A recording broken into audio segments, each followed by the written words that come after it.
On connaît bien les Honda pour le motocross, autant toi Nico que moi. Et aujourd'hui, on n'est pas sur un terrain de motocross, on est chez David Frétinier sur le complexe d'entraînement et on essaie la gamme Red Moto Enduro, Honda Enduro avec la 400 et la 450.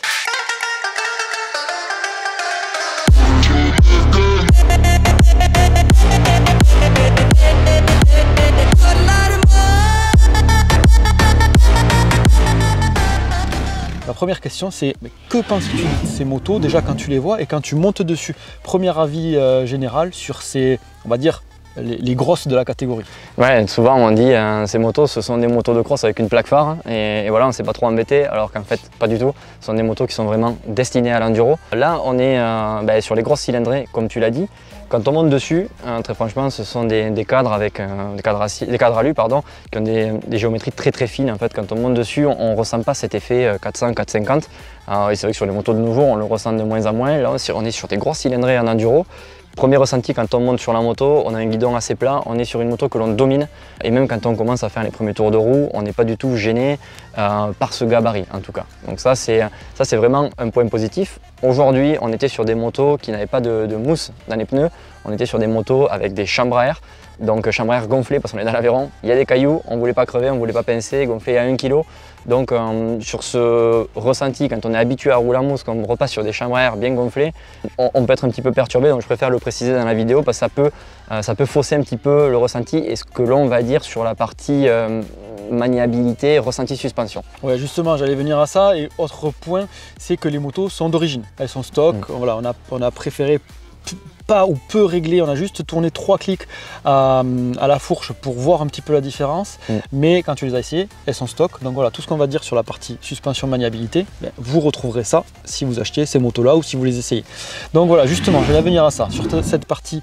Allez, on va partir sur la partie suspension. Que penses-tu de ces motos, en sachant que c'est des grosses cylindrées, qu'il y a un peu plus d'inertie, on va voir la partie moteur après, mais sur la partie, allez, suspension et maniabilité quand tu inscris la moto dans les virages. À 50 cm3 d'écart, on se dit c'est pas grand chose. Entre la 400 et la 450, on est sur des grosses cylindrées, tu sais, mentalement c'est ce que l'on se dit. Quand on monte sur la 400, on est agréablement surpris parce qu'elle est très maniable, comme je disais, très fine, on la domine assez facilement. C'est une moto que l'on prend en main très facilement, quel que soit le niveau. On a démarré d'ailleurs dans des chemins par des liaisons pour venir jusqu'ici, jusqu'au spécial. Et c'est super agréable de rouler sur une moto comme ça parce qu'elle est rassurante. On sent qu'on ne se fait pas embarquer, on sent que sur des longues journées, on va continuer à la dominer. Là, je parle de la 400 sur la partie cycle. Sur la 450, on est encore sur un autre animal. Là, quand je suis monté dessus, je me suis dit, ça me rappelle les bonnes années quand je faisais du cross jusqu'à 2015-2016 où j'avais des 450 CRF. Là, pour le coup, ça m'a rappelé un petit peu les motos de cross. Dans quel sens? Dans le sens, on va dire, de suspension, le fait qu'elle soit dure à amener dans les virages, qu'elle soit... Alors on ne peut pas dissocier les suspensions du moteur, ouais. Mais c'est le moteur qui fait ça en fin de compte, parce qu'elle a plus d'inertie. Donc on ne voulait pas parler du moteur en début de vidéo, mais c'est clairement ça qui fait. C'est qu'on ne sent pas du tout l'inertie moteur sur la 400. Par contre sur la 450, on va le sentir quand on va entrer dans un virage. Attention de ne pas caler. Alors que sur la 400, qu'on soit sur les petites cylindrées chez Honda, la 250, la 300, la 400, on ne ressent pas ce coup de piston, on peut quand même les faire mourir relativement bas pour un 4 temps, on n'est pas sur des 2 temps non plus, mais on peut descendre, on n'a pas ce coup de piston. Par contre sur la 450, là on commence à l'avoir, il faut être beaucoup plus précis dans son pilotage, être vraiment sur le bon rapport, et voilà, et ça amène aussi pas des défauts, parce que c'est une moto qui est très performante pour la compétition. Pour des pilotes qui sont très bons, qui veulent aller très vite, la 450 c'est la moto qu'il faut sans aucun doute. Par contre, elle est très exigeante, c'est pour ça que je disais, ça me rappelait l'époque où je faisais du cross, où je m'entraînais à 450 tout l'hiver et je m'entraînais pour ça. C'est une moto, si on veut l'amener, si on veut la dominer comme la 400, il faut être vraiment affûté physiquement et techniquement, il faut être très précis. Pour rester sur la partie maniabilité, est-ce qu'on ressent l'inertie sur ces deux machines et est-ce qu'on a une différence avec ces deux machines? Oui, entre la 400 et la 450, oui, il y a beaucoup de différences entre les deux. Comme je le disais, la 400 se rapproche vraiment des petites cylindrées, peu d'inertie, voire même pas du tout. Ça m'a pas du tout perturbé pour inscrire la moto dans les virages. Quand on coupe les gaz, c'est une moto qui est vraiment très saine. Par contre, la 450, pour le coup, là, ouais, on sent qu'on est sur un gros moteur et on sent que quand on ouvre, il y a aussi la puissance qui arrive, mais sur l'inertie, on le ressent forcément. Du coup, maintenant, on va basculer sur la partie moteur, hein, pure et dure. Sur cette partie moteur, on sait qu'il y a des courbes, donc on sait que ces courbes peuvent assagir la moto ou la rendre un peu moins docile. Déjà, explique-nous les 3 courbes que l'on retrouve et dis-nous un petit peu les différences quand même. Alors, sur les deux motos, c'est exactement la même chose. On a 3 courbes, on a une courbe standard. La courbe 2 c'est la courbe soft et la courbe 3 c'est la courbe super soft. Avant on était sur des courbes hard sur la courbe 3, maintenant on s'est dit bon la hard personne s'en sert, on va mettre une courbe 3 qui sera super soft. J'ai essayé les trois, on ressent vraiment des différences donc ça fait plaisir. J'ai préféré la courbe 2 soft qui est vraiment entre la super soft et le standard.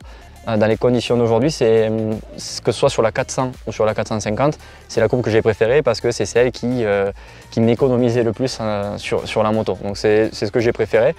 La super soft, j'ai pas trop apprécié parce que je trouve que ça limite vraiment la plage. En fait, la moto va être étouffée, elle va pas monter trop dans les tours.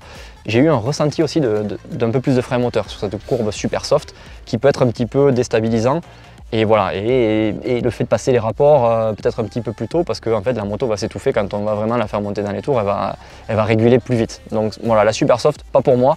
La standard, dans les conditions d'aujourd'hui, est un petit peu trop exigeante pour moi. Donc la soft, c'était très bien, que ce soit sur la 400 ou la 450. Même si la 450, quelle que soit la courbe, on sent qu'il y a des chevaux. Je te rassure, même la super soft, on le sent, mais c'est pas forcément top dans le sens où on ne peut pas la faire monter dans les tours. Voilà, cette 450, on sent qu'on a un gros moteur. Ouais, justement, on parle pas mal des courbes que l'on a sur cette moto parce qu'on a des caractères moteurs qui sont complètement différents suivant la courbe que l'on utilise. C'est pour ça qu'on parle en priorité des courbes parce que suivant la courbe que l'on a, on aura une moto qui aura un caractère complètement différent.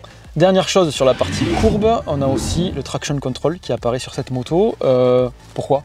Alors, ouais, pourquoi exactement? Bonne question. C'est vrai que ça fait des réglages en plus. En fin de compte, on a 3 courbes plus. Donc 3 courbes dont on vient de parler, plus 3 courbes de traction control. Donc ça fait 3 x 3, 9 possibilités.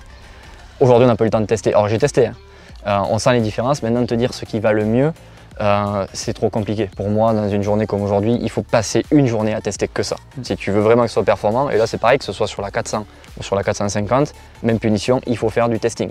Mais on sent vraiment la différence. Pour le coup, quand on est en courbe 2 soft avec un niveau de traction control plus ou moins élevé, on sent vraiment que la moto ne se comporte pas du tout pareil. Maintenant, je ne saurais pas vous dire quelle est la meilleure configuration aujourd'hui. De toute façon, ça dépend du pilote, ça dépend des conditions.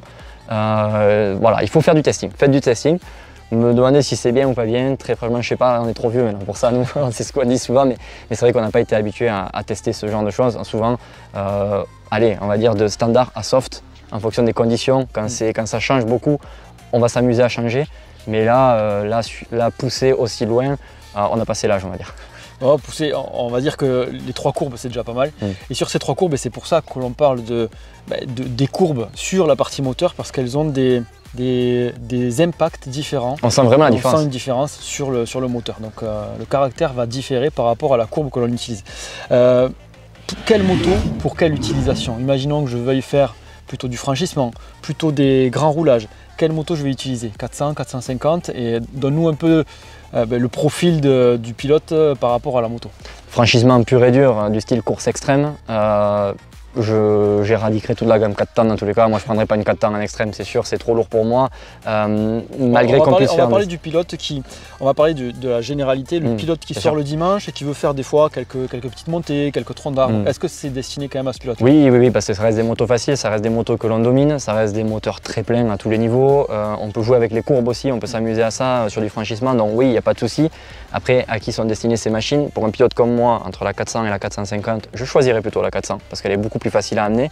On a l'expérience maintenant, on a fait les ISDE, on sait sur 6 jours, à 200 à 300 km par jour, on sait ce que ça fait sur le bonhomme. Je préférerais avoir la 400, tu vois. C'est une moto qui est plus facile, que l'on domine et moteur beaucoup moins exigeant. Par contre, si on veut performer, si là on est sur un gars qui vise titre de champion de ligue, titre de champion de France ou performer au championnat de France et qui a la caisse physiquement, la 450 sans aucun doute. Quand on sait piloter la 450, c'est vraiment une arme spéciale. Par contre, sur des longues journées, il va falloir se calmer dans les liaisons. Il faut vraiment dérouler au maximum parce que c'est une moto qui peut devenir très exigeante. Quand on ouvre vraiment la poignée de gaz, là on sent qu'il y a beaucoup de puissance sur une 450. Mais pour performer, je pense que c'est ce qu'il faut. Dernier mot sur les équipements de cette moto d'origine? Ouais, très bien équipé d'origine, hein, c'est ce qu'on retrouve habituellement chez Honda. On a protège-disque, on a sabot moteur, on a des protège-mains qui sont très costauds, la visserie aussi très qualitative. On a une batterie qui est située relativement basse pour vraiment améliorer le centre de gravité et l'abaisser. On a un embrayage hydraulique sur celle-là qu'on n'a pas sur les petites cylindrées 4 temps de chez Honda. Ça c'est top, le embrayage hydraulique, je pense qu'en termes de feeling, alors aujourd'hui on ne sent pas de différence entre le câble et l'hydraulique. parce qu'on n'a pas suffisamment roulé, mais sur des longues journées, je pense que l'hydraulique compense, on a toujours le même niveau de garde. Ouais, pour moi c'est le top. C'est clair qu'une moto comme ça, on la prend, on veut faire de la compétition, tout de suite on n'a rien à faire sur ces motos-là. L'accès au filtre est très pratique aussi. On sait que, moi à l'époque j'avais des japonaises, et notamment des Honda, c'était très compliqué à changer le filtre sans faire tomber de la terre dedans, dans la boîte à air. Là aujourd'hui c'est super bien pensé. Voilà, ce sont des motos vraiment très qualitatives. Qu'est-ce qui manquerait sur cette moto pour en faire une moto exceptionnelle, une moto parfaite? Si on veut faire beaucoup de franchissement, peut-être un ventilateur, parce qu'on sait que les 4 temps ont tendance à chauffer, donc Honda le propose, c'est un ventilateur que l'on peut mettre sur des protections de radiateur. Ils vendent les deux ensemble, puisqu'on fixe le ventilateur sur les protections de radiateur. C'est ce que je ferais, mais après ça serait vraiment pinaillé, parce que si je prenais un 4 temps, ça serait pas pour faire du hard dans tous les cas, ça serait pour faire ce qu'on a fait aujourd'hui. Ça serait pour avoir une moto polyvalente avec laquelle je pourrais rouler en motocross, dans le sable, un petit peu dans du franchissement mais pas trop hard, et dans de la spéciale, que ce soit la spéciale glissante, roulante, technique, c'est des motos qu'on peut amener partout. Voilà, à l'exception de la 450 qui pour moi est plus faite pour un pilote vidéaste comme moi, c'est plus destiné pour moi aux pilotes qui veulent faire de la compétition. Merci Nico, en tout cas aujourd'hui on a passé une très bonne journée chez David Frétinier et justement Honda Red Moto vous propose de venir essayer la gamme Honda 4 temps, donc 250, 300, 400 et 450 gratuitement chez David Frétinier, ici sur cet endroit où il y a spécial, partie sable, franchissement, il y a tout pour un enduriste qui se respecte. Et donc, même voilà, la bière pour un enduriste qui se respecte. Et même la bière finale. Donc voilà, vous avez juste à contacter David, où on vous met dans tous les cas tout en description pour pouvoir essayer cette gamme comme on l'a fait aujourd'hui. Et nous, on vous dit à très bientôt dans une prochaine vidéo sur MX Réflexion.